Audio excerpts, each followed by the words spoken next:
tengo que subir la montaña más alta de cada continente. Y para mí era el proyecto perfecto para mí porque me fascina viajar y me fascina subir montañas. Y por primera vez yo sentí algo en mi cuerpo que nunca había sentido antes. Era como esta sensación de estar en completa gratitud por estar viva, por estar viviendo ese momento tan presente. Y dije, ¿qué es esto? Y me acuerdo que llegué a la cumbre y me tocó uno de los amaneceres más espectaculares que he visto. Y ver el cráter del pico fue algo impresionante. Y en ese momento yo me dije en mi mente, híjole, si así se ve el punto más alto de México, ¿te imaginas cómo se va a ver el punto más alto de la Tierra? Pero pues obviamente no le dije a nadie que después de una montaña ya estaba pensando en el Everest. La verdad es que mis papás siempre fueron muy libres y me dejaron hacer lo que me hacía feliz. Y a ellos no les importaba que yo fuera la única niña jugando con puros niños. El deporte en mi vida ha marcado mis límites y sé que siempre te está empujando a ir más allá de lo que tu mente cree que es posible. Cada montaña me enseñó algo, pero yo creo que lo que más se me quedó es que ahora en mi vida no veo imposibles. Yo le llamo ya mi propia mentalidad de Everest, como que digo, ay, si subí al Everest, ¿cómo no voy a poder hacer esto? Entonces como que te da esta confianza de que no importa qué tan loco sea tu sueño, sé que lo puedo lograr si yo creo en mí. ¿En qué momento es como hice el Everest? No sé si cuando ya estaba en el hospital en Katmandú. Fue cuando empecé como a aterrizar todo lo loco que había vivido y como ahora ya estaba a salvo. Hola, ¿cómo están? Soy Juan Carlos Maldonado. Les doy la bienvenida a un nuevo episodio de Atleta, espacio donde platicamos con atletas, exatletas y personalidades del entorno deportivo acerca del impacto personal y profesional del deporte en sus vidas. Te agradezco muchísimo que me ayudes a que el mensaje de Atleta llegue a más gente suscribiéndote y compartiendo el episodio.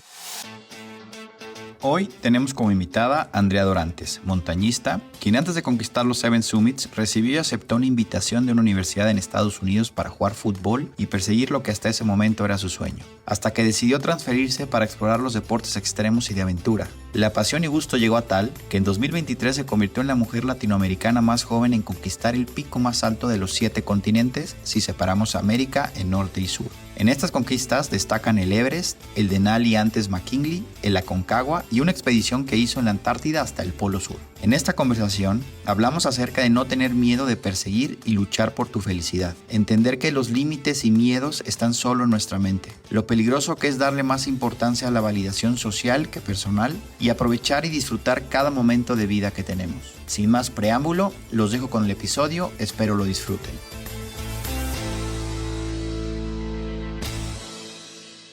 Andy, ¿cómo estás? Bienvenida, Atleta. Muchas gracias por invitarme y porque pudimos cuadrar las agendas para estar aquí. Sí, padrísimo. A ver, Andy, tienes una historia plagada de muchísima aventura y sobre todo ir rompiendo muchos paradigmas y reglas, ¿no?, que existen en los estereotipos actuales, en nuestra actualidad, ¿no? Por lo tanto, para mí, pues es un honor que tú estés por acá, compartiendo todos los aprendizajes que has tenido, ¿no? Y vámonos a esta primera etapa o a la primera. ¿Cómo era Andy de chiquita? Andy de chiquita era súper inquieta. No se podía quedar en un lugar fijo, siempre era la que se metía en problemas por estarse parando en el salón, la que gritaba, la que no se quería meter al salón después del recreo. Y los deportes para mí siempre fueron fundamentales en mi vida. Desde chiquita yo estaba siempre con un balón, no importaba si era un balón de fútbol, un balón de básquet, un balón de voleibol, lo que sea, de béisbol, softball, lo que sea. Entonces para mí los deportes siempre fueron pues marcaron mi vida. Y cuando yo era chica, los deportes para mujeres no eran tan importantes como son ahora. De hecho, yo me llevé varios reportes porque me llevaba mi balón de fútbol y jugaba en el recreo y las mujeres no podíamos hacer eso. Entonces a mis papás les tocaba afirmar que pues no podía jugar fútbol. Oye, y justamente esta parte de tu entorno, ¿cómo viviste esa parte en tu casa? No, la verdad es que mis papás siempre fueron muy libres y me dejaron hacer lo que me hacía feliz. Y a ellos no les importaba que yo fuera la única niña jugando con puros niños. ¿Cómo fue evolucionando el fútbol en tu vida?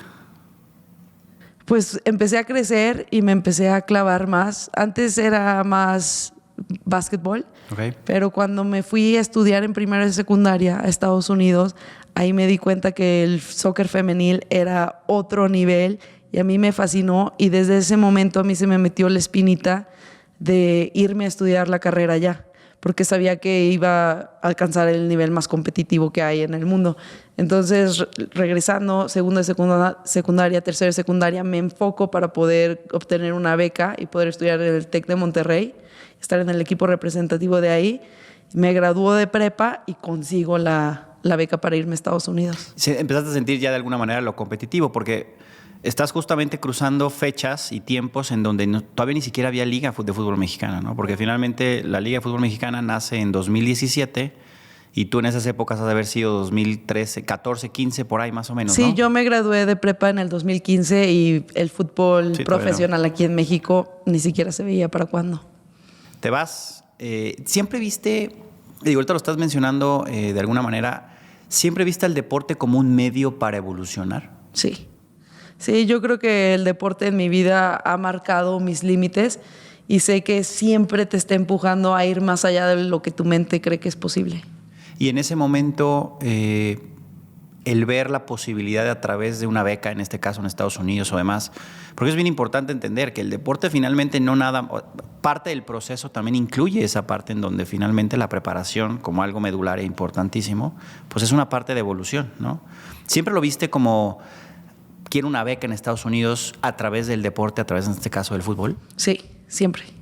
Y yo sabía que tenía que entrenar más duro que cualquiera y yo sabía que tenía que echarle ganas a las calificaciones porque no solo era fútbol, Sí, es claro. también la parte académica. Y yo sabía que pues yéndome a Estados Unidos me iba a abrir las puertas a todo el mundo. Entonces sí, eso siempre estuvo claro. ¿Cómo fueron esos 2 años antes de que tomaras una decisión en U?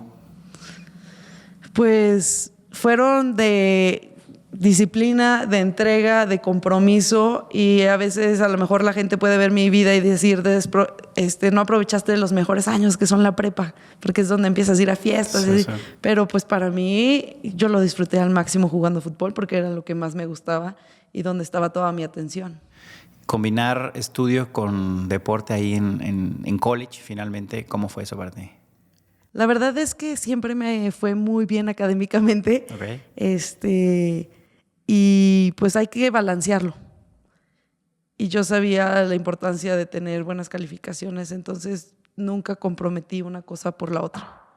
A ver, llega ese momento en donde empieza, yo creo, a cuestionarte, y eso te quiero preguntar, ¿cómo llegas a ese punto de decir, voy a dejar el fútbol que finalmente hasta ese momento había sido como pues lo que iba evolucionando en ti, ¿no? Finalmente a lo mejor la meta que tenías o etcétera, pues lo que fuese para ti en ese momento, de dejarlo y empezar pues ahí inquieta, como platicas desde inicio. ¿Cómo fue esa decisión? ¿Cómo también tu entorno, cómo se lo platicaste, cómo lo recibieron, cómo fue toda esa parte para ti? Para mí, la verdad, fue un proceso muy interesante porque imagínate que toda mi vida le dediqué todo mi tiempo y pasión al fútbol y un día te despiertas y te das cuenta que ya no lo estás disfrutando como antes. Entonces, para mí ahí fue un parteaguas de ser honesta conmigo misma y decir, ok, se vale cambiar de sueños. Si el fútbol ya no me está haciendo feliz como antes y ya no tengo esa pasión que tenía antes, pues ahora que sí me hace feliz. Entonces, fue esa pregunta que me hice muchos días, ¿qué me hace feliz? ¿Qué me hace feliz?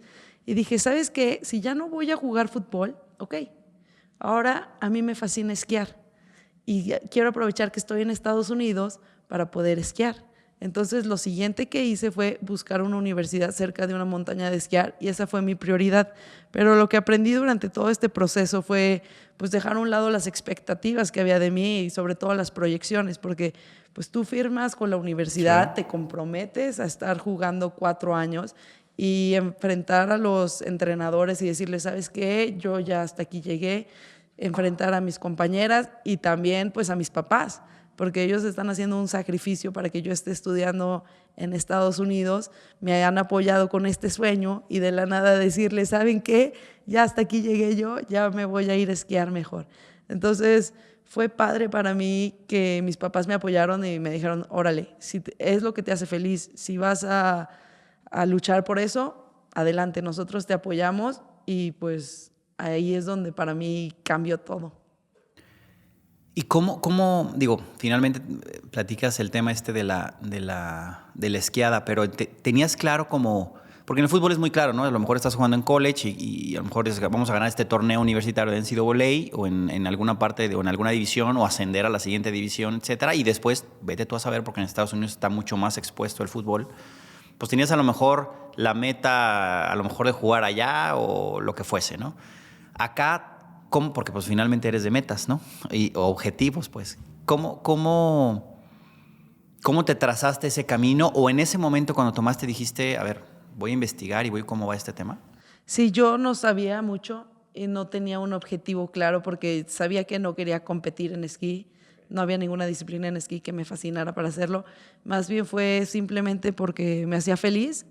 Y ya cuando me transfiero a la otra universidad, empiezo a hacer actividades al aire libre que nunca había hecho antes. Okay. Y es ahí donde se me fue abriendo pues otras posibilidades. ¿Cuál fue tu primer experiencia en una montaña? ¿Cómo te animaste a decir, porque esquiar es una cosa, ¿no? Sí. Y luego decir, vámonos a una montaña, ¿cómo fue? Cuando empieza la pandemia, yo estaba viajando por el mundo y ya ves que todos los países empezaron a cerrar sus fronteras. Me tengo que regresar a México. Ya llevaba mucho tiempo sin vivir aquí. Yo decía, ¿qué voy a hacer? Me voy a aburrir. Y yo en ese momento, la verdad es que no sabía que México tenía montañas tan grandes.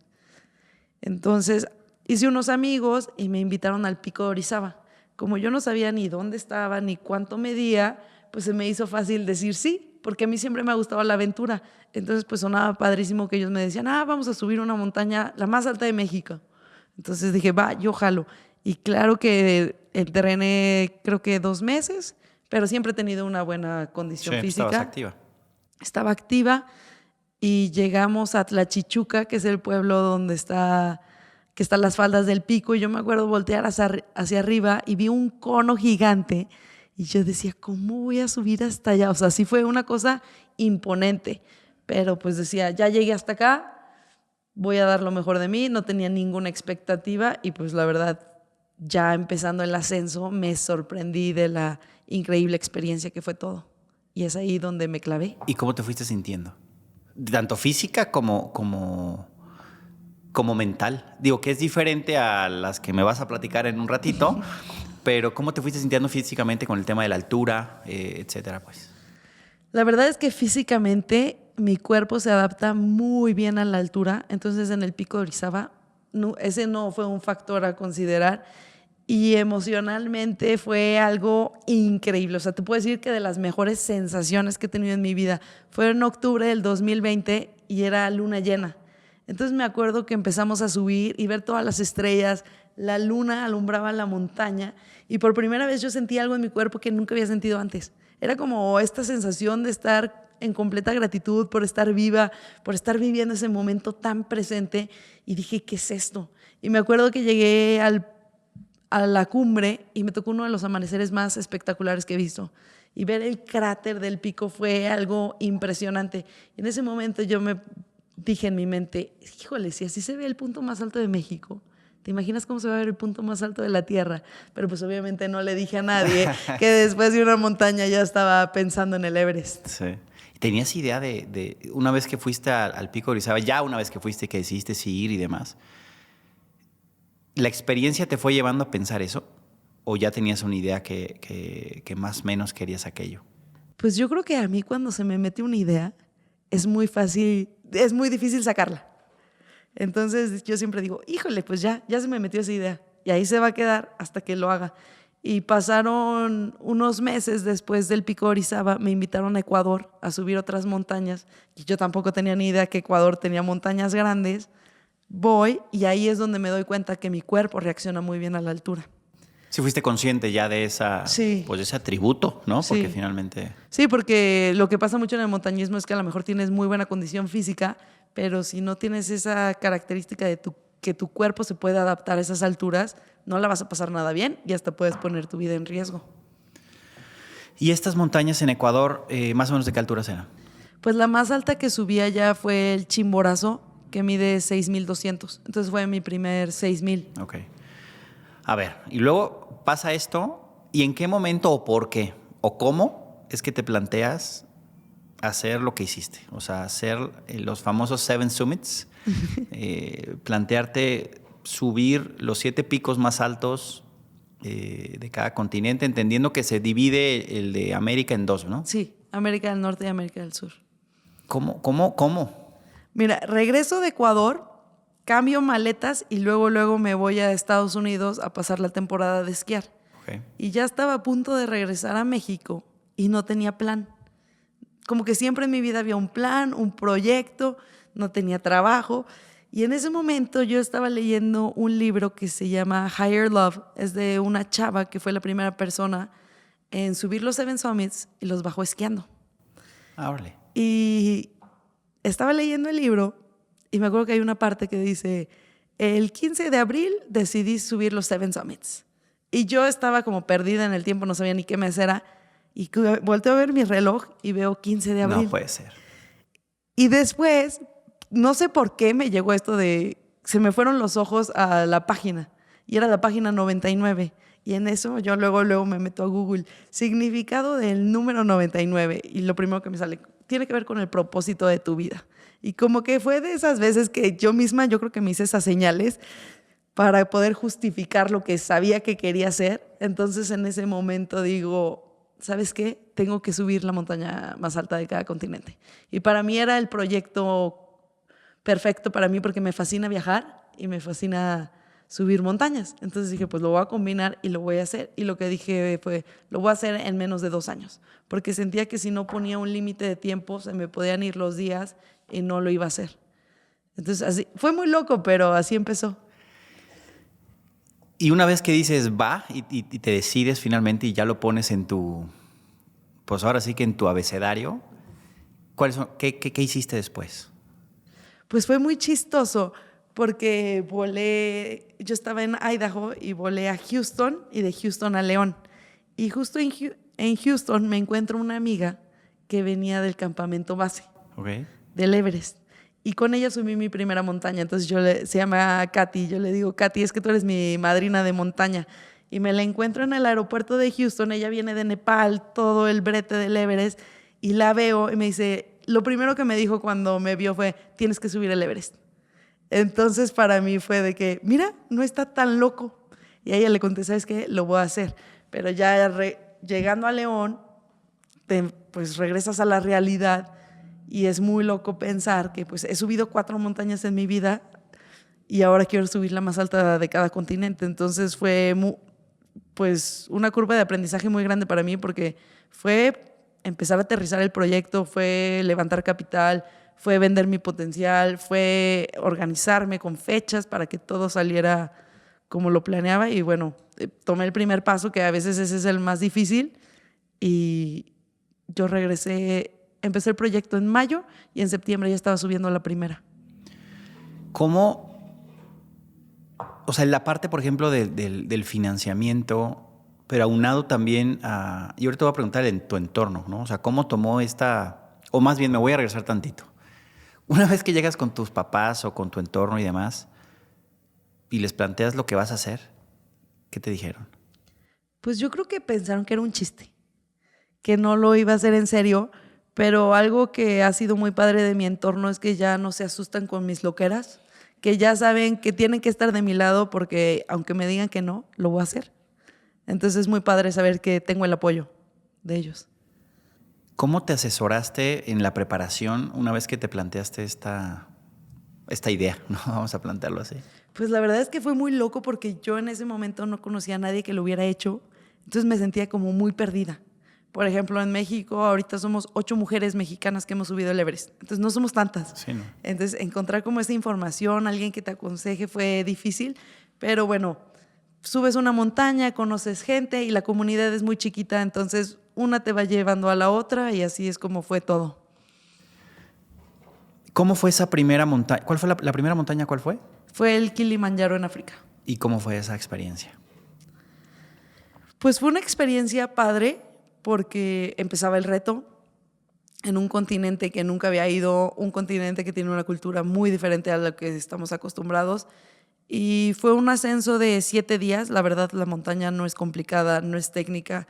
Yo me sentí muy bien, lo disfruté mucho Y pues de ahí fue decir, ok, llevo una, pero faltan 6.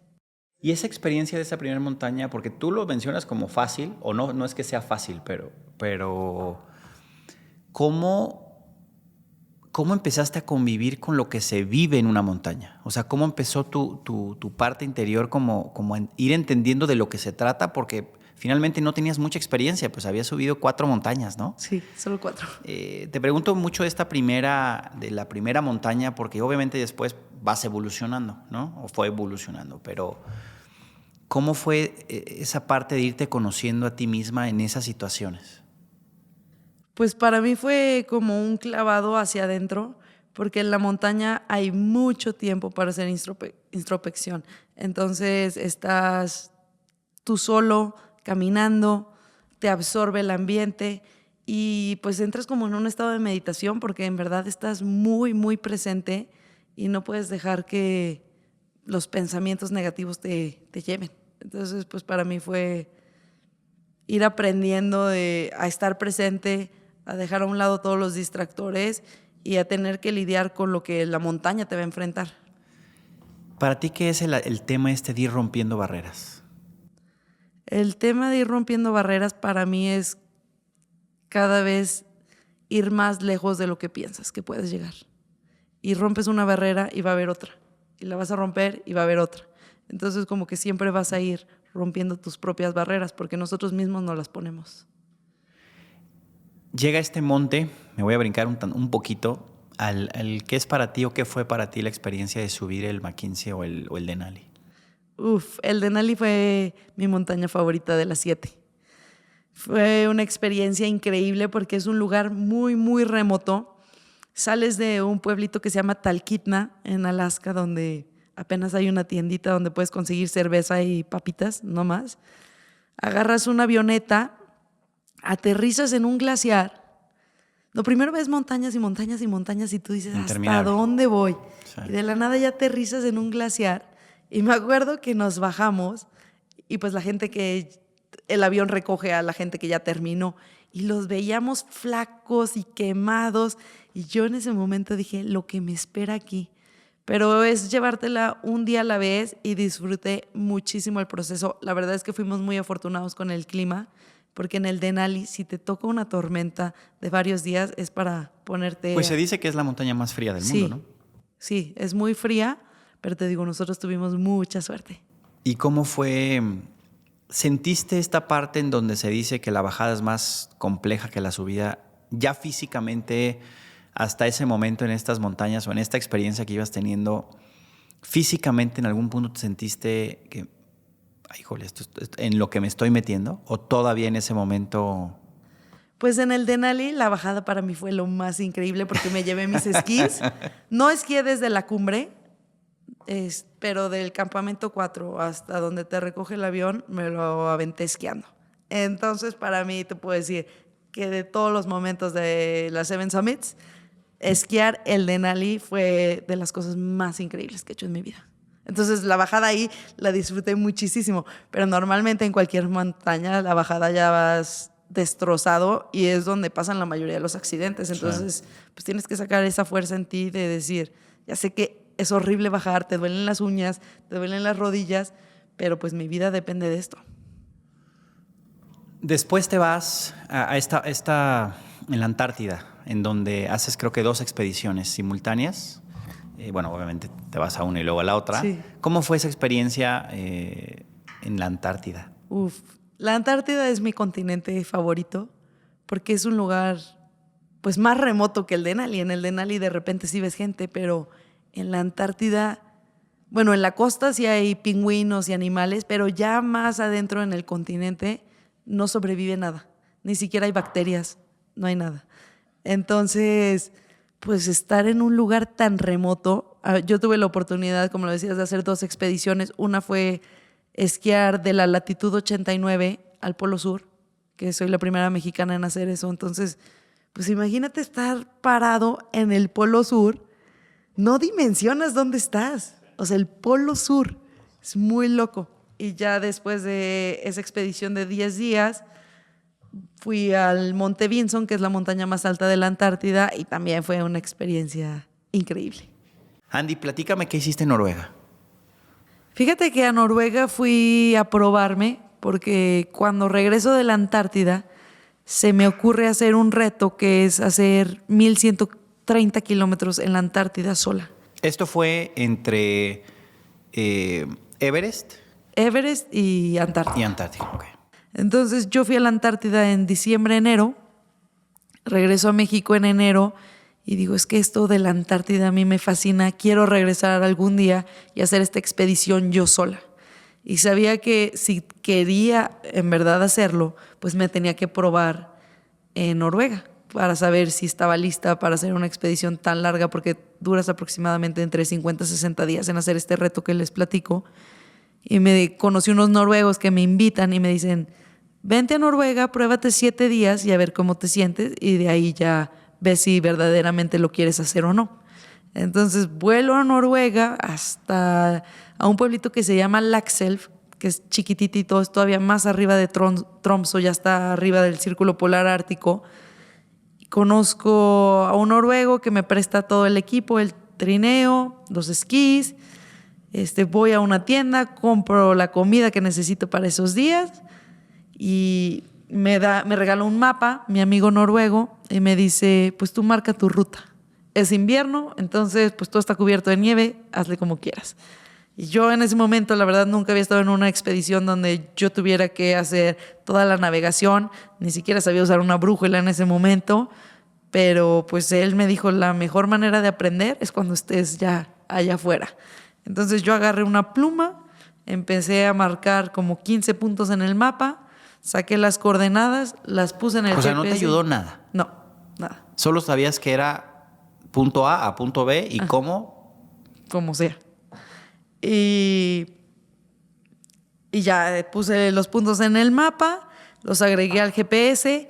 En el mapa había una carretera que estaba marcada donde pues iba yo a iniciar, y había una carretera donde se supone que yo iba a terminar y donde me iba a recoger mi amigo. Entonces yo solo, según yo, pues eso decía el mapa, que estaban esas carreteras. Entonces pues yo le digo, mira, se supone que para el 7º día yo voy a salir aquí y aquí nos vemos, en estas coordenadas. Yo se las pasé y él ya las tenía.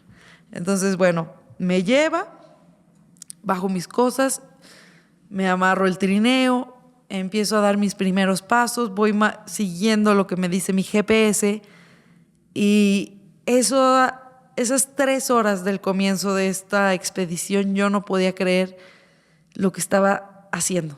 O sea, para mí físicamente fue un reto impresionante, porque yo daba un paso y había tanta nieve que los esquís se hundían.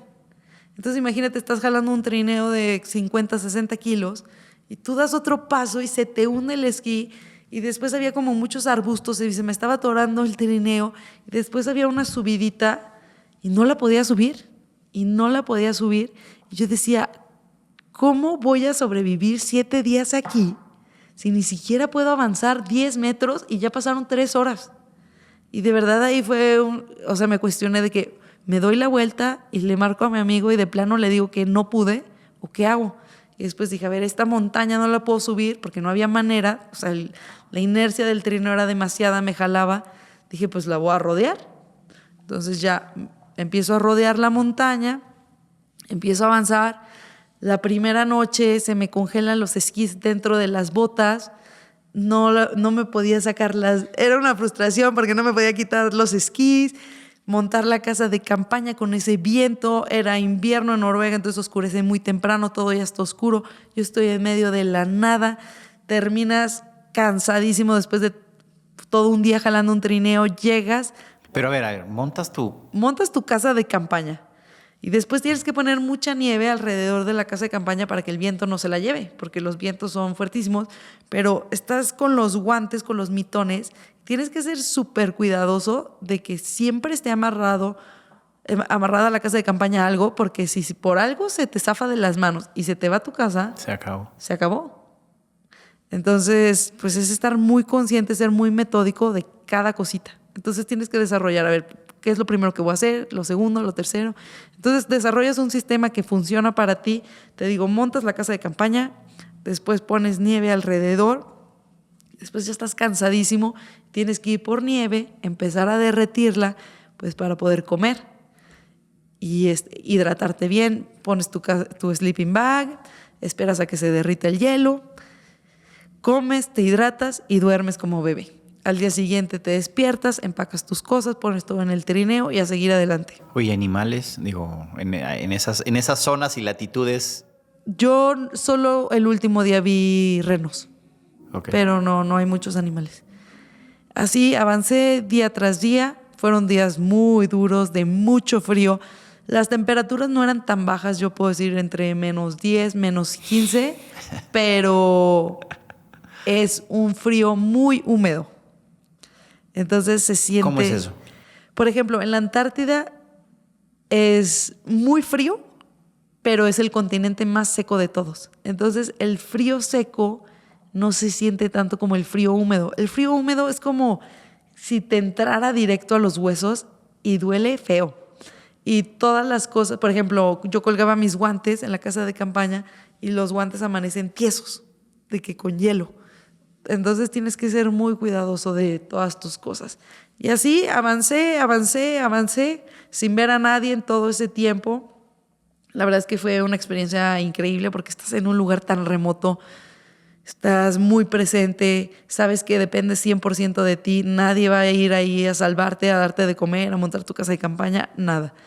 Y llegó el último día, la verdad, ya muy cansada, y pues me emocionaba llegar a ese último punto que yo había marcado en el mapa. Y ya después de varias horas, llego y me doy cuenta que no hay ninguna carretera cerca y que pues en ese momento, ¿qué hago? Si ya el mapa ahí se acababa para mí, entonces yo ya no sabía para dónde irme y ya empezaba a oscurecerse. ¿No traías ninguna comunicación o la comunicación qué era? Era vía InReach, el aparatito de Garmin donde puedes mandar mensajes vía satélite. Como un Viper de antes. Sí, tipo así. Pero un día antes yo ya me había tocado una tormenta, entonces ya llevaba como un día extra, ya estaba cansada, fastidiada y yo decía, yo ya no quiero pasar otra noche aquí en el frío y porque pues dormir es todo un esfuerzo, o sea, de montar la casa de campaña son varias horas. Entonces ya empezaba a oscurecer y yo decía, ¿qué voy a hacer aquí? Y a lo lejos se veía el mar. Entonces yo pensé, pues cerca del mar seguro hay civilización en algún punto. Sí. Entonces, pero es Noruega también, entonces sí, no. Puedes llegar al Polo Norte. Entonces, puede ser que no llegues a la civilización, pero dije, bueno, pues como que mi instinto me dijo, síguete para allá. Empecé a caminar, ahí es donde me tocó ver los renos, eso me emocionó un poquito. Camino, y después de varias horas en la nieve veo marcas de un snowmobile y dije, eso tiene que venir de la civilización.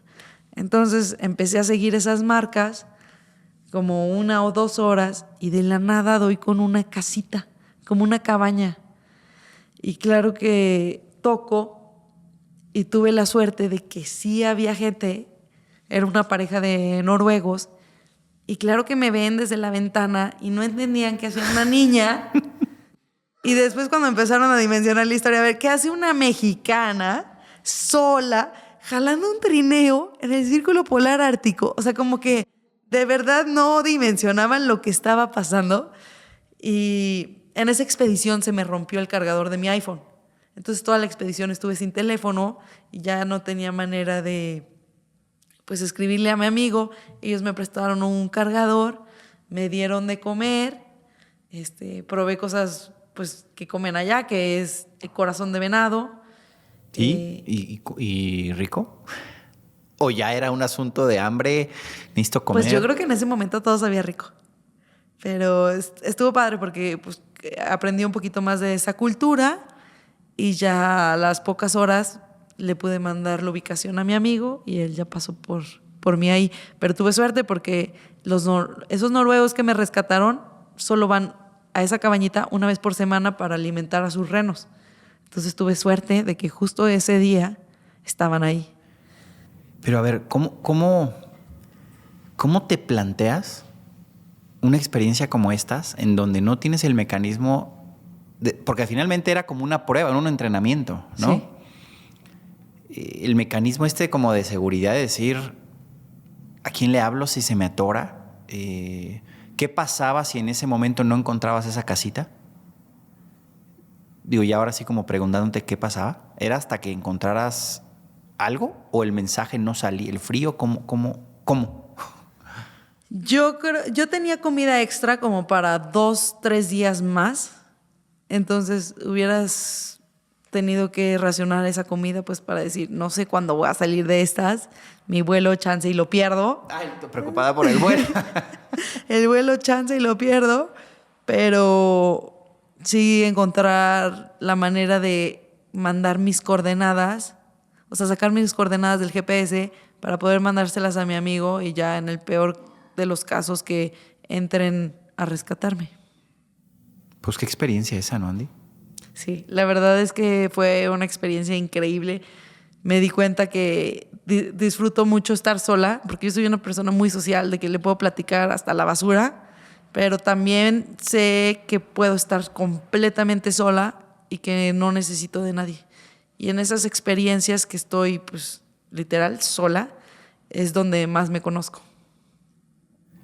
Y esa soledad en ese momento, porque ahí sí, pues no hay nadie con quien hablar. No hay ahora sí que es tú contigo misma. Uh-huh. Son 7 días, que es un montón, ¿no? O sea, y además con esfuerzo físico dándose, pues ahí a lo mejor vas luchando contra ti, pero son horas. Se platica a lo mejor fácil, pero para ti, ¿cómo lo viviste esa parte?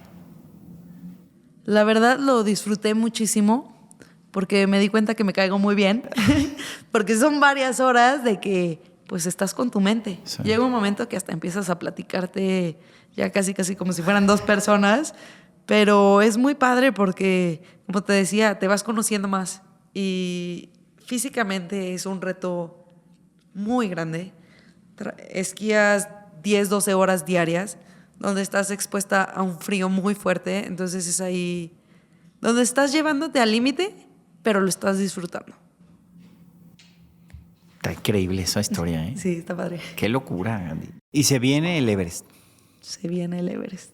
¿Cómo fueron tus sensaciones una vez que se iba acercando como ese objetivo? Habías estado en alturas 6,000 medios, ¿no? Sí, lo más alto que había hecho antes del Everest era el Aconcagua, que son 6,900. 6,900, casi los 7,000. Ajá. ¿Cómo? Que finalmente a lo mejor el tema de la altura, por como te ibas sintiendo en las experiencias anteriores, te iba confirmando que a lo mejor tu cuerpo en ese sentido se adaptaba muy bien, ¿no? Sí. Entonces a lo mejor ese factor no lo tenías en cuenta, o no sé, tú ya me dirás, ¿no? Pero ¿cómo fue ese momento donde dijiste, ahora toca el Everest? Pues estaba en el calendario y sabía que no había vuelta atrás. Y la verdad es que antes de ir al Everest yo no dimensionaba lo que significa o lo que iba a ser subir esa montaña tan grande. Porque mucha gente me decía, ya subiste el Denali. El Denali es mucho más complicado porque tú tienes que ser 100% independiente, tú cargas tus cosas, tú montas tu casa de campaña, no va a haber un Sherpa que te cargue ni un cuchillo. Y en el Everest, no, hombre, es súper comercial, hay Sherpas, traes oxígeno, ya lo hiciste. Entonces como que por ese sentido yo iba un poco confiada. Pero ya cuando te enfrentas a la realidad, el Everest para mí ha sido lo más duro que he hecho en mi vida, sin duda. El previo, ¿cuántos días tardas en llegar al campo base? Tardas entre 8 o 10 días caminando desde Lukla. ¿Y cómo fue esa experiencia en el Himalaya? Esa experiencia de llegar y voltear a ver las montañas que te rodean es impresionante. Para mí es de las vistas más increíbles que he visto. Y esa caminata la disfruté muchísimo porque tuve la oportunidad de ir con amigos de aquí de León y pues la pasamos increíble. Y llegas al campamento base y ya en ese momento a lo mejor, ¿qué empiezas a sentir? ¿Qué sensaciones? Porque luego creo que ahí duras mucho tiempo, ¿no? ¿Te aventaste, no sé, 40 días? Yo hice cumbre mi día 45. ¿De que llegaste al campo base? De que empecé la caminata en Lukla. ¿Cómo fueron esos días previos a a empezar a subir al siguiente campo? Es la parte de aclimatación, ¿no? Sí. Para mí los días más difíciles fueron una vez que ya había terminado mis rotaciones, que las rotaciones es subir poco a poco para ir ganando altura. Y pasaban los días y nosotros estábamos en el campamento base y veías que la gente se empezaba a enfermar, entonces tenían que regresar a Katmandú o a Namche, o sea, bajar porque a esa altura ya no te vas a recuperar. Claro. Y el clima no mejoraba. Ya había avalanchas y los sherpas no podían montar la ruta. Entonces como que se empieza a sentir mucha tensión porque ni siquiera sabíamos si íbamos a tener la oportunidad de atacar la cumbre. Y pasaban los días y no es como que estás en un ambiente cómodo. Sí. No es como que te vas a tu cuarto, prendes Netflix y te traes unas palomitas, ¿no? Estás pasando frío, no te estás bañando, no estás usando un excusado. Sí. Entonces cada día es más complicado, estás más cansado físicamente, estás más cansado mentalmente, pero pues es ahí donde tienes que encontrar algo en ti que te recuerde el por qué estás ahí. ¿Cuántos iban en tu grupo? En mi grupo éramos unos entre 12 y 15 de todo el mundo. Ok. Y ahí, cuando deciden en algún punto ir subiendo, ¿todos van haciendo como la misma aclimatación? ¿O es por partes? ¿O ya es cada quien de acuerdo a su experiencia, a su toma de decisiones? Hay muchas maneras de subir el Everest. Unos grupos sí hacen todo de la misma manera. La empresa con la que yo fui te da más flexibilidad y con tu Sherpa, el mío fue Yabu, organizas tu estrategia y es dependiendo de cómo te vayas sintiendo tú, porque hay gente que necesita más tiempo para aclimatar y quiere hacer 2 rotaciones o hasta 3 rotaciones. Entonces, eso a mí me gustó mucho porque así no dependes de nadie. Y la ventana, tenías claro, bueno, me estás comentando que que el clima no favorecía o se estaba complicando o se veía muy negro, vamos a ponerlo así, ¿no? Negro. ¿Cómo fue esa parte de ir entendiendo, primero que igual no podías y que no sé si eso, cómo tú lo fuiste sintiendo? Yo trataba de no pensar en eso. Y también cada vez que la gente, porque ¿qué haces todo el día? Pues platicar. Entonces es muy fácil que todo el mundo esté hablando de qué mal está el clima, que se acaban de morir unos sherpas montando la ruta, que esto, que lo otro. Yo era como alejarme y no meterme en ese rollo porque es muy fácil distraerte. Y yo decía, o sea, como que algo en mí sabía que yo iba a llegar a la cumbre.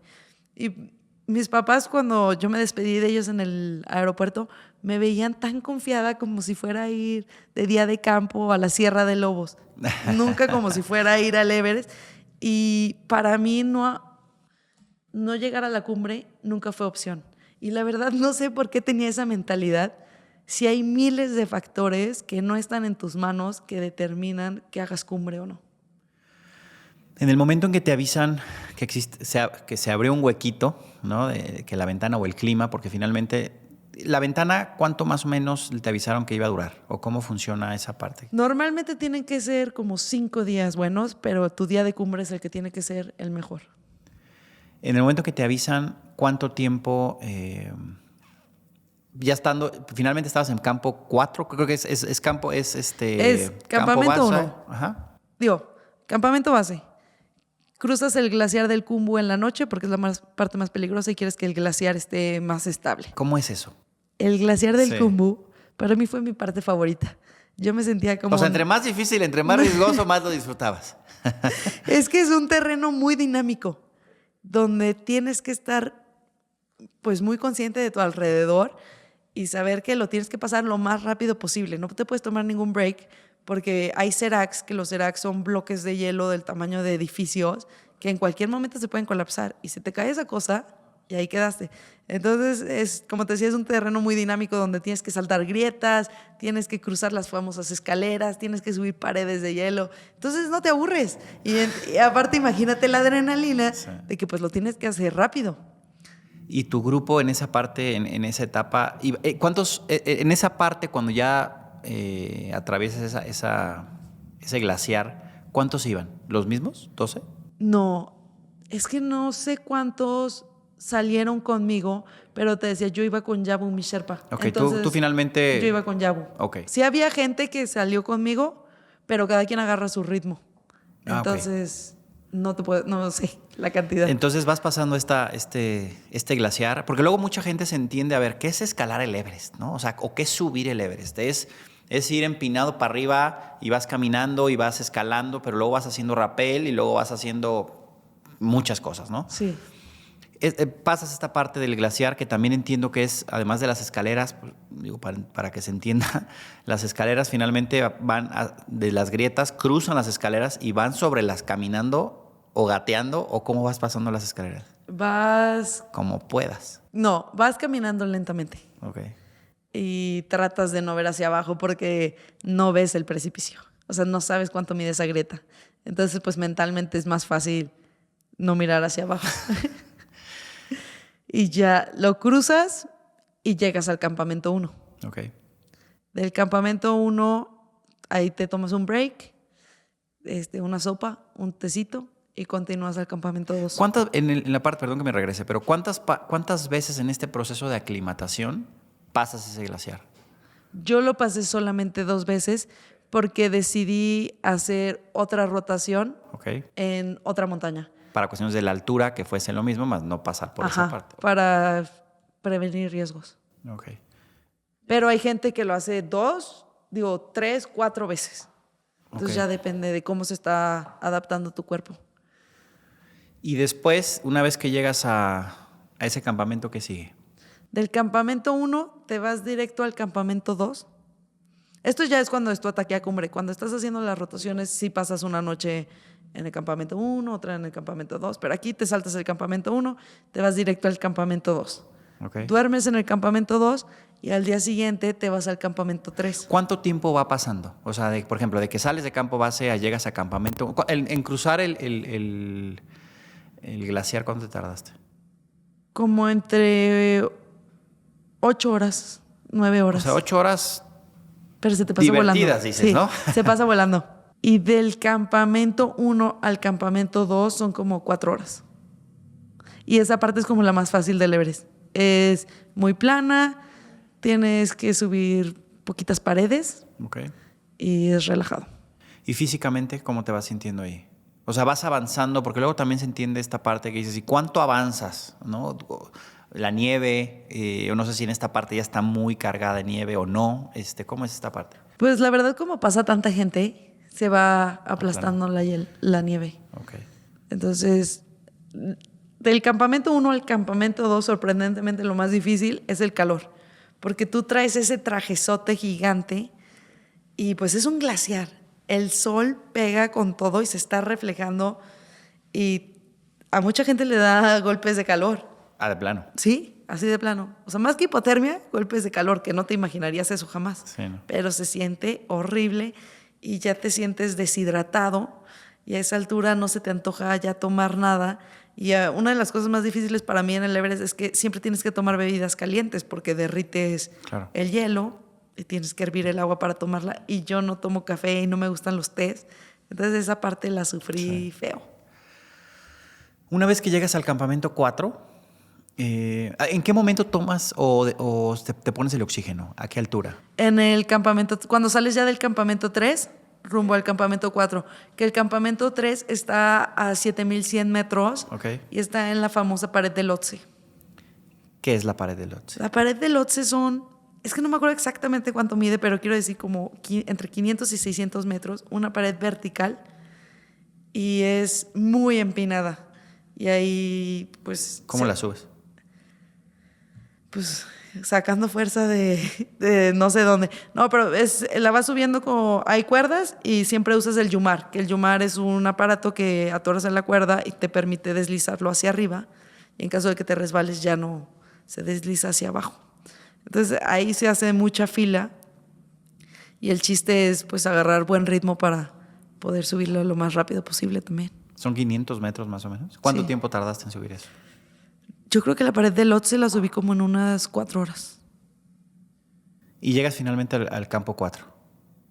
Llego al campamento 4 y pasaron 2 cosas. La primera es que volteo a ver mi teléfono, y veo que son las 6 de la tarde. Y Yabu me había dicho que empezábamos el ascenso a las 8 de la noche. Entonces imagínate, ya llevaba unas 10 horas para llegar al campamento 4, saber que voy a tener 2 horas de break y empezar un ascenso hasta la cumbre del Everest. O sea, dije, ¿qué? Pero después me di cuenta que mi teléfono se cambió con la hora del Tíbet, no con la de Nepal. ¿Y agarró señal a esa altura? No sé cómo estuvo, yo no entiendo, pero al final me di cuenta que había llegado a las 4 de la tarde, entonces tenía 4 horas para descansar. Pero llegando al campamento, al campamento 4, Yabu, mi Sherpa, se ve preocupado y después me comenta que se robaron algunos de nuestros tanques de oxígeno. Y a esa altura el oxígeno es vida. Entonces, un día antes hubo una tormenta, la gente se quedó atorada en el campamento 4 y pues tomó tanques de oxígeno que no eran de ellos. Y ahora nosotros pues teníamos la mitad de lo que deberíamos de tener. Y en ese momento llega una amiga de Costa Rica, enterándose de la noticia, decide no subir, porque pues teníamos que subir con mucho menos oxígeno. Ella decide no hacerlo, yo hablo con Yabu y le digo, ya llegamos hasta aquí, hay que intentarlo. Entonces al final, no tan convencido, me da la oportunidad y pues así empezamos. ¿Y cómo fue esos primeros pasos una vez decir, vamos para la cumbre? Bueno, yo me acuerdo que como a las 8 de la noche me dice, empieza a alistarte. Y en ese momento como que no alcanzas a dimensionar lo que estás a punto de empezar. Y ya a las 9 de la noche, súper puntuales, empezamos. Y yo me sentía muy bien. Sabía que había hecho todo lo que estaba en mis manos para poder llegar a ese momento lo mejor preparada. A ver, un paréntesis. Ahorita que dices, normalmente las cumbres, por el tiempo en que tardas en llegar, se hacen de noche. Uh-huh. El descanso que tienes previamente, pues es complicado, ¿no? Porque estás durmiendo en tu horario regular. Uh-huh. Entonces te pegas una trasnochada que a esa altura finalmente ya, pues tu cuerpo ya no está cuerdo en 100%, además del cansancio físico, ¿no? Sí. Por la oxigenación. ¿Cómo te fuiste sintiendo con esa parte? ¿O ya es más la adrenalina de inicio? Ya me platicarás ahorita qué vas sintiendo en el proceso. Pero ¿cómo te fuiste sintiendo hasta ahí? Pues al principio es adrenalina. Sí. Porque dices, voy a atacar la cumbre de la montaña más alta del mundo. O sea, ya no hay algo más alto que esto. Sí. Ya llegó ese momento que no sabíamos si iba a pasar o no. Entonces es simplemente ya confiar en que todo salga bien. Y empezamos Yabu y yo, y no sé si has visto que en el Everest se hacen muchas filas. Entonces al principio sí puedes rebasar, pero pasando una parte ya no puedes pasar gente porque solo hay una cuerda y tienes que ir atrás del más lento. Entonces comenzando luego yo le dije a Yabu, en cuanto tengamos oportunidad de rebasar, hay que hacerlo. Y así nos fuimos, empezamos a agarrar buen ritmo y la verdad es que estás a una altura donde empiezas a sentirte como zombie, pierdes completamente la dimensión del tiempo, del espacio y estás muy presente en solo poner un pie enfrente del otro. Y así te vas, pues hasta que llegas. ¿Y el clima más o menos, benevolente dentro de lo que te tocó o no? Pues ya más adelante cuando empezó a amanecer, sí me tocó una tormenta muy fuerte de vientos de más de 45 kilómetros por hora que allá arriba son una locura que de plano te tienes que tirar, esperar a que pase esa ráfaga y seguir adelante porque si no, bueno, no te vuela porque estás amarrado a la cuerda, pero sí es algo impresionante. Y de hecho muchos de mi equipo se regresaron por el clima. A ver, ¿y cómo es estar conviviendo con esa parte? Porque, mira, me queda claro que eres una chava súper aventada, ¿no? Y en ese momento, hasta ya sin oxigenación y además aventada, pues ahí no sé la combinación esta de entiendo que las decisiones también las dejas abajo en centro de control, se llama, creo, ¿no? Uh-huh. En donde si tienes que bajar o lo que sea, o el Sherpa te tiene que decir, ya hasta aquí llegaste.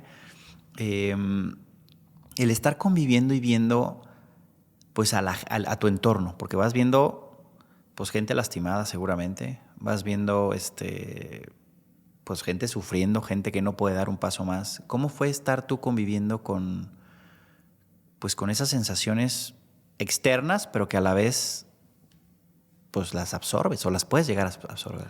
Sí, para mí fue mantenerme muy presente y no dejar que nada me distrajera.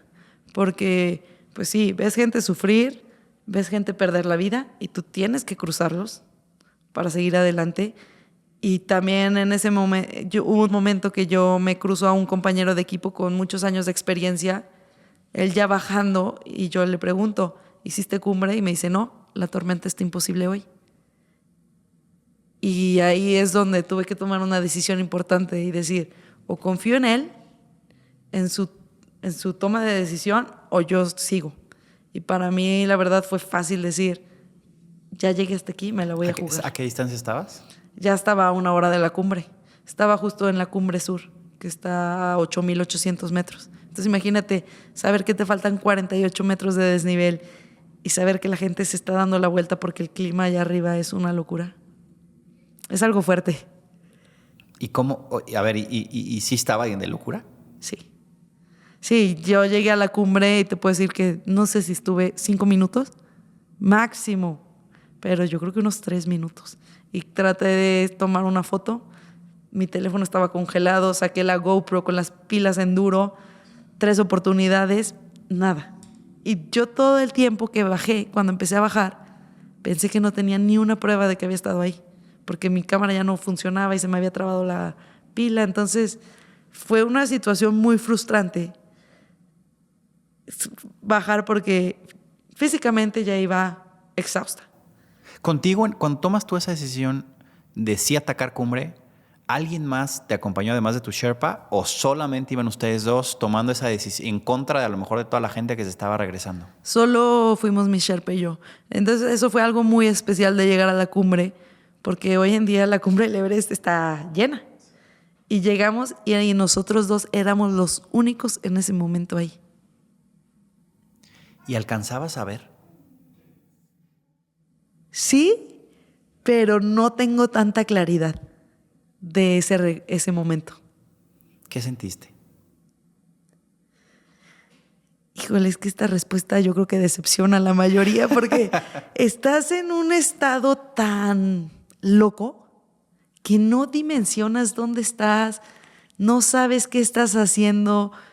Y yo lo que tenía muy presente es que llegando a la cumbre solo estaba en la mitad del camino, que todavía me faltaba la bajada y que la bajada iba a ser todavía más complicado que la subida. Entonces en ese momento no puedes creer que estás parado pues, en el punto más alto de la tierra, pero también tienes que decir, solo voy a la mitad. Entonces yo creo que lo empiezas a dimensionar una vez que empiezas a bajar y ya más bien cuando estás fuera de la montaña. Esos primeros pasos, una vez arrancando ahora el otro 50%, que era la bajada, físicamente, ¿cómo estabas? Fíjate que físicamente yo iba muy bien, pero mentalmente iba muy frustrada, porque no podía creer que había llegado hasta ese momento y que no tenía una prueba. Imagínate que no tienes una foto, no tienes un video. Y hoy en día vivimos en una sociedad donde si no tienes foto, no pasó. Sí. Entonces, para mí eso fue durísimo. Iba súper frustrada. Yo creo que ha sido de los momentos más frustrantes de mi vida. Pero hoy en día reconozco el regalo que fue eso y es decir, cuánta importancia le estoy dando a la aprobación de los demás. O sea, en ese momento no podía creer que para mí, o sea, mi propia validación no era suficiente, que necesitaba que alguien más lo validara por mí. Y ahora digo, wow, qué aprendizaje tan padre. Dentro de esos aprendizajes que tienes, y ahorita me platicarás el tema de la bajada, pero además de ese, internamente, el haber llevado prácticamente tu meta cuasi cumplida, ¿no? En ese momento, pero hoy ya las tienes las 7 desde el año pasado. ¿Qué aprendizajes te fue dejando o fuiste teniendo de estas experiencias? Híjole, yo creo que hay muchos aprendizajes. Cada montaña me enseñó algo, pero yo creo que lo que más se me quedó es que ahora en mi vida no veo imposibles. Como que yo le llamo ya mi propia mentalidad de Everest, como que digo, ay, si subí al Everest, ¿cómo no voy a poder hacer esto? Entonces como que te da esta confianza de que no importa qué tan loco sea tu sueño, sé que lo puedo lograr si yo creo en mí. Entonces para mí ese fue el aprendizaje más importante que tuve. Y empiezas a bajar. Empiezo a bajar, mentando madres, cada paso. ¿Cómo fue? O sea, además de esta frustración que traías, pero dentro de esta cansancio físico que dices que estabas bien, pero de todas maneras Sí, pues ya se acumula. vas acumulada. mentalmente con esta frustración, pero a la vez también teniendo que ser consciente y dentro del momento de oxígeno que traes, ¿no? Uh-huh. ¿Ese factor de oxígeno que traías, en algún punto sentiste que te apretaba o no? Pues yo confiaba en mí, de que sabía que iba a subir rápido, porque pues nunca había tenido problemas de mal de montaña. Y sé que yo en las montañas puedo agarrar buen ritmo. Soy constante y no paro. Pero sí sabía que estaba subiendo con la mitad del oxígeno que debí de haber subido. ¿Y eso lo traías en la cabeza o...? No, yo no quise que eso fuera un factor en mi cabeza porque decía, a ver, nunca he usado oxígeno suplementario. Mi cuerpo no sabe lo que se siente. Entonces, ¿para qué le meto la idea de que está subiendo con la mitad de lo que debería? Mejor voy a jugar con esto de que, oye, es ayuda extra. Sí. Estás usando algo que nunca antes habías usado. ¿Y te lo pusiste luego? Me lo puse desde el campamento 3. ¿Y si te lo pusiste? O sea, ¿sí sentías que necesitabas? No sé. O era como este es el by the book, ¿no? A partir de aquí. Es el by the book y sé que este año solo una persona subió sin oxígeno. O sea, sí es muy loco, porque las condiciones no estaban para subir sin oxígeno. Entonces, por ejemplo, yo sufrí 2 congelaciones, una en el dedo de la mano y otra en el dedo del pie. Y a lo mejor si hubiera tenido más oxígeno, se hubieran prevenido, no sé. ¿Qué sentiste? No sentí nada. Eso es lo sorprendente, porque normalmente cuando tienes una congelación, primero sientes frío, como todos hemos sentido, después te empieza a doler mucho, porque el tejido ya se empieza a morir. Y después de ese dolor tan intenso, ya no... Eso arriba. Arriba, sí, ya no sientes nada. Y cuando ya no sientes nada, pues te tienes que empezar a preocupar porque dices, algo está mal. Pero yo no sé si por la falta de oxígeno, no sé qué pasó, pero yo nunca sentí frío. O sea, yo creo que el cuerpo entra en un estado de shock que ya no te está mandando toda la información de lo que está sucediendo. Sí, la irrigación ya no está corriendo igual. Porque te digo, nosotros teníamos, pues la cumbre normalmente está a menos 40 grados. Ahora imagínate con vientos de 45 kilómetros por hora, la sensación térmica, no me quiero imaginar lo que es, pero yo no sentía frío. Y yo creo que no sentía frío porque estaba en shock. ¿Y eso en qué momento te diste cuenta? ¿Muy arriba? No, bajo al campo. Te digo, la bajada se me hizo pesadísima, yo mentalmente ya estaba destrozada. ¿Y cuánto vas avanzando? O sea, yo me imagino, ahorita me decías que el caminito está muy hecho, pero en ese momento no estaba hecho, ¿no? Porque finalmente, pues ibas tú sola, sí, prácticamente, ¿no? Ese cada pasito que dabas, ¿cómo se sentía? Pues es un ritmo muy lento, pero tú tienes que ser constante y saber que estás avanzando. Y que no puedes parar, porque si por algo paras allá arriba, pues 1, te puedes terminar tu oxígeno, 2, nadie te va a bajar y pues tu vida está en riesgo. Entre más arriba estés, más en riesgo estás. Entonces es agarrar un paso constante y no parar. Y yo llego, mi esperanza era ya llegar al campamento 4, abrir la casa de campaña, aventarme y dormir como bebé. Y llegamos al campamento 4 y nos damos cuenta de que las casas de campaña no están porque el viento se las llevó. Entonces imagínate esa sensación de que tú piensas que ya no puedes dar un paso más y ahora tienes que bajar hasta el campamento 3. Y es ahí donde yo me di cuenta de que siempre tienes algo dentro de ti que te pues hace sobrevivir y luchar por tu vida, porque si no ahí se acaba. Entonces ahí yo no sé de dónde saqué fuerza, bajo al campamento 3, ahí sí ya llegué. ¿Cuánto tiempo hiciste? Pues en total, desde que salí del campamento 4 hasta que regresé al campamento 3, fueron 21 horas, sin parar. Y sin haber dormido una noche sí. Antes. O bueno, dormido, pero desde que te despertaste, o sea, son muchas más horas. Sí, pero pierdes completamente la dimensión del tiempo. ¿Y del cansancio? Y del cansancio, sí. ¿Qué es el cansancio ya? Pues yo creo que no hay cansancio, es más bien falta de ganas de vivir. Porque lo que me tocó ver cuando yo subí del campamento 3 al campamento 4, cuando apenas iba a empezar mi ataque a cumbre, fue ver gente que venía bajando y estaban cansadísimas, se caían, quedaban colgados de la cuerda, pero ya no se movían. O sea, preferían perder la vida ahí. O sea, ¿tú viste todo eso? Que seguir adelante, sí. Y todo es por cansancio. Entonces yo creo que el cansancio es no encontrar esa fuerza interna que te haga seguir adelante. ¿Y qué fue convivir con la muerte? Pues la verdad es que allá arriba no se siente como la muerte como se siente aquí. Como que allá arriba sabes que existe y es un factor muy posible. Entonces es simplemente pues estar consciente de eso, saber que puede pasar en cualquier momento y tú seguir adelante. Llegas a esa parte de es que me dejas con esta parte de la... Hasta yo tenso, ¿no? ¿Cómo? Dices 21 horas hasta que llegas al campamento 3. Sí. ¿Cómo llegaste? Llegué con unas ganas de hacer popó que nunca había tenido antes. Entonces eso fue lo primero que tuve que atender. Y después ya cansadísima, ahí es donde ya me aviento a la casa de campaña, porque el campamento 3 está en la pared del Otse, no puedes caminar mucho, o sea, está muy vertical. Y ¿Ese campamento es previo o antes? ¿Una vez que bajaste o por bajar la Lhotse? Está justo en medio, pero cuando le estás bajando. Entonces Ok. está justo a la mitad. O sea, vas súper muerta. Sí. Llegaste, pero... Sí. Esa noche que dormí, o sea, ha sido yo creo que la mejor noche de mi vida. Inconsciente. Sí. Me acuerdo que el día siguiente me despertaba Yabu y yo no me quería despertar. Sí. De que no, 5 minutos más, por favor. Pero ahí en ese campamento me quitó los guantes, que son unos guantes gigantes, y veo que este dedo está congelado. Se veía morado. Y después me quito los calcetines, porque imagínate 21 horas con los mismos calcetines. Me los cambio y veo mi dedo del pie, el dedo gordo, más congelado. Y yo decía, no puede ser. ¿Y cómo es que solamente un dedo? No sé. O sea, ¿había una filtración o algo? No sé, así, O sea, no así hay- pasa.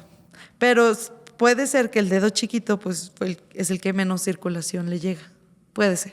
Pero sí es raro que solo un dedo. Ok. Y también del pie solo Un un dedo. dedo.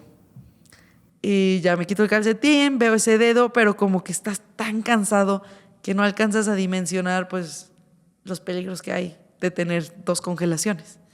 Al día siguiente tengo que bajar al campamento 2 porque el helicóptero no puede llegar al campamento 3. Bajo al campamento 2 y veo que la situación de mis congelaciones está cada vez más, pues más en peligro, porque entre más tiempo estés exponiendo tus extremidades a ese frío, pues la probabilidad de que te corten los dedos es mayor. Y ese día no me pudo recoger el helicóptero, al día siguiente tampoco, porque había una tormenta. Entonces ahí ya como que me empezó la ¿Y desesperación. no va avanzando? O sea, mientras otras partes... O sea, esa irrigación que no está llegando no va... O congelado también, pues más bien congelado, ¿no? Sí. ¿No va avanzando? ¿Progresando? Ahí, en la zona sí, más no se va... Ajá. La zona sí, pero no es como que se contagia a otro. Se va pasando. No. Pero sí, por ejemplo, si a lo mejor los dedos de al lado no estaban tan congelados, pues puede ser que empiece una nueva congelación. Entonces ahí pues yo estaba muy consciente de no exponerme al frío, pero pues como lo evitas porque estás en el campamento 2, hace mucho frío, y ya por fin un día a las 6 de la mañana pudo llegar el helicóptero por mí, me sacaron, me llevaron al campamento base, subí todas mis cosas y de ahí me volaron directo a Katmandú. Llegué al aeropuerto de Katmandú, ya había una ambulancia esperándome, me subí y me llevaron ya directo al hospital.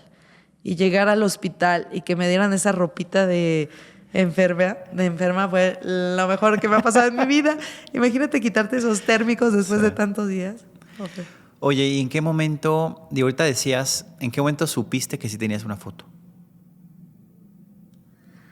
En el campamento 2, creo. O sea, una vez que llegaste ahí, sí te dijeron, sí jaló. Porque lo que me pasó es que, pues, traes los guantesotes. Todo lo que haces es muy torpe. Sí. Y Yabu me ayudó a cambiar una pila, pues, para ver si jalaba. Y la puso al revés, cierra la GoPro y se queda trabada. Ok. Y en el campamento 2 me encontré a unos amigos mexicanos y ellos me ayudaron a destrabar la GoPro. Ya ponemos las pilas y ahí vemos que existe un video de 5 segundos. Y la verdad nunca había pensado en ese momento, no me acuerdo cómo fue, pero seguro fue como un alivio impresionante. Seguramente. Sí. ¿En qué momento sentiste que hiciste cumbre? O sea, ¿en qué momento es como hice el Everest? No sé si cuando ya estaba en el hospital en Katmandú. Fue cuando empecé como a aterrizar todo lo loco que había vivido y como ahora ya estaba a salvo en la civilización, con un excusado, con una regadera. Pero no, todavía no te cae el 20 todavía de lo que es y lo que significa. Esta parte que decías de... Porque lo que pareciera es que llegaste a ese campamento 3 completamente o parcialmente consciente, ¿no? Uh-huh. Normal, ¿ya habías, en alguna de tus otras experiencias, habías vivido algo, no similar evidentemente, pero algo así o no? No. No, como ese nivel de cansancio o enfrentarme tan cerca a la muerte como fue en el Everest, yo nunca lo había vivido. ¿Tú te sentiste en algún momento en riesgo? Olvídate de lo consciente o inconsciente, ¿no? Sino que tuvieras en algún momento donde dijiste, híjole. Pues sabes que el riesgo siempre existe. Sí. Y más cuando empiezas a escuchar avalanchas y que no sabes de dónde vienen, dices, en cualquier momento esto me puede arrastrar a mí. Sí. O que estás cruzando el glaciar del Khumbu y que escuchas cómo se mueven esos seracs y dices, esto puede pasar en cualquier momento. Pero no puedes pensar demasiado en la muerte porque si no colapsas y no avanzas. Entonces sabía del riesgo, pero nunca fue un factor tan importante para mí. La introspección que vives en este proceso, y obviamente el tema del Everest, pero en todas, te hace llevar tu forma de ver las cosas de manera diferente, ¿no? ¿Qué aprendizajes te dejó los momentos contigo misma? Yo creo que lo que más se me quedó es que tenemos que vivir la vida al máximo. O sea, que no podemos dar ningún día por hecho, porque un día estás vivo, pero al día siguiente no, y nunca sabes cuándo va a ser ese último. Entonces siento que cuando estás en las montañas, que te estás viviendo tantos riesgos, que te estás enfrentando a la muerte, es donde dices, híjole, es que estamos vivos. Y a veces no nos damos cuenta de que se nos pasa el tiempo sin verdaderamente hacer lo que nos gusta, apasionarnos por algo, cumplir nuestros sueños.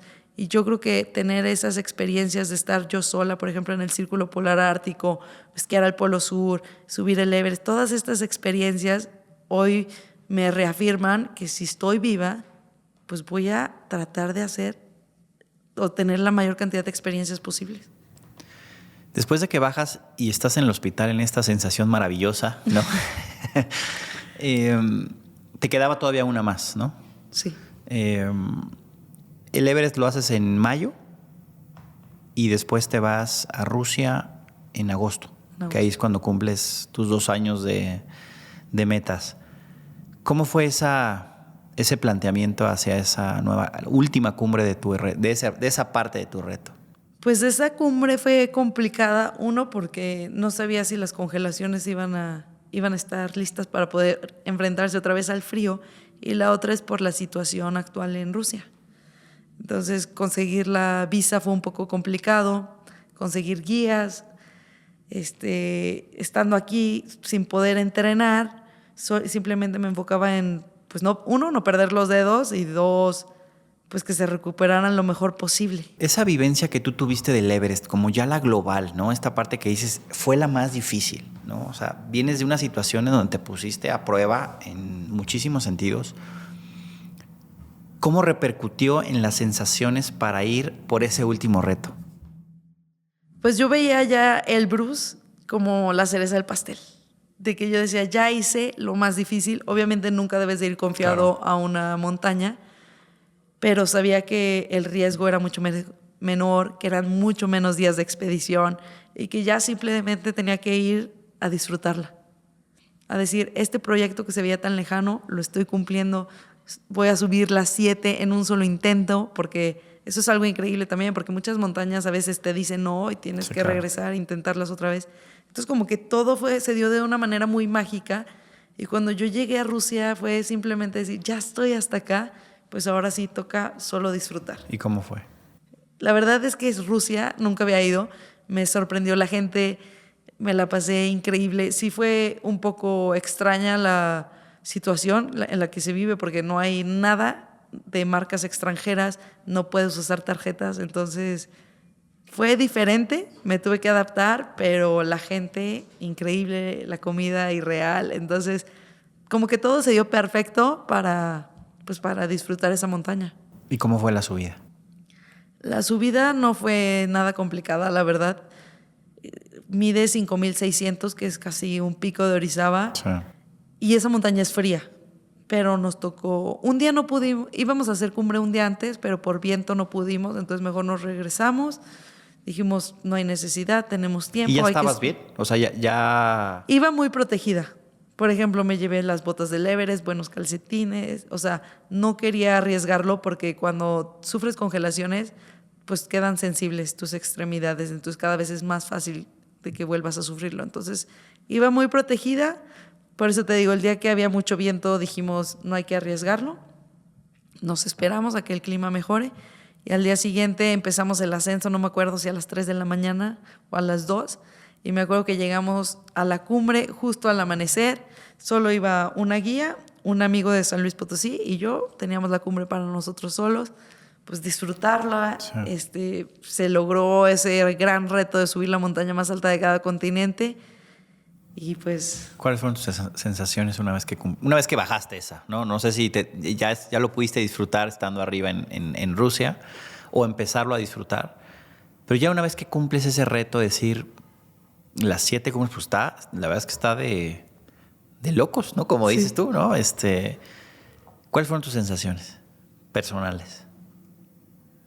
Pues fue como decir, wow. De que aprendí muchísimo, que nunca debes de dejar que alguien te diga que un sueño es demasiado grande o demasiado loco. Y a lo mejor suena súper choteado, pero con el simple hecho de que tú creas que lo vas a lograr, pues la puerta está ahí. Entonces para mí fue decir, wow, o sea, cuánto he crecido como persona desde la primera montaña, ahora que he tenido todas estas experiencias, estar súper agradecida por todas las personas con las que conviví. A lo mejor también perdí muchas en el camino, pero dices, wow, qué regalote es estar vivo. ¿Qué sigue después de hacer esto? O sea, una vez que cumples, obviamente, los 7 picos, pero cumpliste el mayor, ¿no? Que finalmente es el Everest. ¿Tienes ganas de subir algún otro 8,000? Ahorita digo no, porque yo soy súper novedosa. Entonces, como que de las montañas ya hice las que quería. Okay. Seguro en el futuro se me va a antojar hacer otra. Ahorita digo, ay, no tengo ganas de irme otra vez 2 meses y estar pasando frío, durmiendo en una casa de campaña. Ahorita, la verdad, eso no se me hace tan atractivo, pero sí, en cuanto terminé el proyecto fue decir, bueno, ¿y ahora qué sigue? O sea, ¿qué sigue? ¿Qué sigue? Me estuve cuestionando a ver qué me gusta hacer ahora. Empecé a pensar un poco de, a ver, me meto más en el tema del paracaidismo porque siento que sería algo interesante, pero ahorita estoy súper picada con la bicicleta. Uh-huh. Entonces he decidido que mi próximo reto va a ser cruzar Europa en bicicleta desde la punta de Noruega hasta Portugal. ¿Y eso cuándo es tu idea hacerlo? Empezar en julio de este año. O sea, ya mero. Sí, ya mero. Sí, entonces siento que es un nuevo reto. ¿Y alguien ya lo ha hecho o agarraste el mapa y dijiste de aquí a acá? No, fíjate que hay 13 personas en el mundo que ya lo han hecho. ¿Ese mismo recorrido? Ese mismo recorrido, sí. ¿Cuántos kilómetros son? Son 7,600 kilómetros. Pero digo, mira, el chiste es empezar. Lo más difícil va a ser llegar con mi bicicleta hasta Noruega. Ya que esté ahí, pues con que avances, con que pedalees. Estás muy chica todavía, pero si yo te preguntara un consejo que le pudieras dar a Andy, pues a lo mejor me voy a ir a aquellos momentos pre-college o a lo mejor en college y demás, que no es hace mucho, ¿no? Uh-huh. Un consejo que tú le podrías dar a Andy actual, ¿qué le dirías? Le diría, no importa qué tan grande sea tu sueño, ve por él. ¿Qué impacto el deporte ha tenido en tu vida? Pues el deporte siempre ha estado presente en mi vida. Yo creo que el deporte es el que me ha dado disciplina, es el que me ha dado compromiso, entrega. Todo lo que he aplicado para lograr estas hazañas viene desde mis primeros días jugando fútbol. Esa base que te da el deporte es lo que ha marcado mi vida. Pues Andy, de verdad ha sido una Un honor que estés tú por acá. ¿Algo más que quieras agregar? Que si quieren seguir mis aventuras, me pueden encontrar en mis redes sociales como @AndyDorantesMX, y siempre estoy buscando nuevos retos y buscando qué tan lejos puedo llegar. Pues de verdad, muchísimas gracias, Andy. Gracias a ti. Si llegaste hasta aquí, te agradezco que hayas visto o escuchado este episodio. Te recuerdo que tendremos un episodio nuevo cada semana en todas las plataformas de podcast como Spotify, Apple, Amazon Music y en YouTube. Haz que el mensaje de Atleta llegue a más gente compartiéndolo y suscribiéndote. Muchísimas gracias.